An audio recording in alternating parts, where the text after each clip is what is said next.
পঞ্চায়েত অফিসের কার্নিশে দাঁড়িয়ে বিজেপির প্রধানকে হুমকি তৃণমূল নেতার। এমনকি পঞ্চায়েত অফিসেই লাগানো হলো তৃণমূলের পতাকা।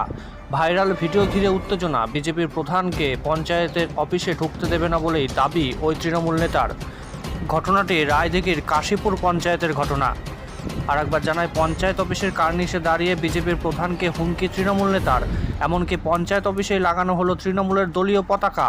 ভাইরাল ভিডিও ঘিরে উত্তেজনা। বিজেপির প্রধানকে পঞ্চায়েত অফিসে ঢুকতে দেবে না বলে দাবি ওই তৃণমূল নেতার। ঘটনাটি রায়দিঘির কাশীপুর পঞ্চায়েতের। যেদিন আসবে সেদিন মারবো। কবে আসে দেখি। চলো।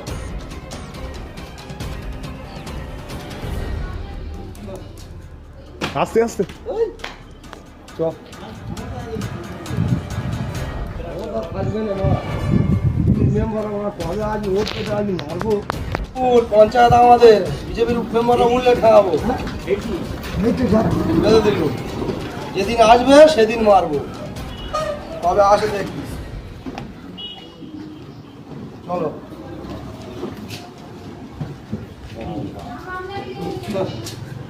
আস্তে আস্তে চ। আসবে না মা। মেম্বার আমরা কবে আজ ভোট পেতে আজ মারবো।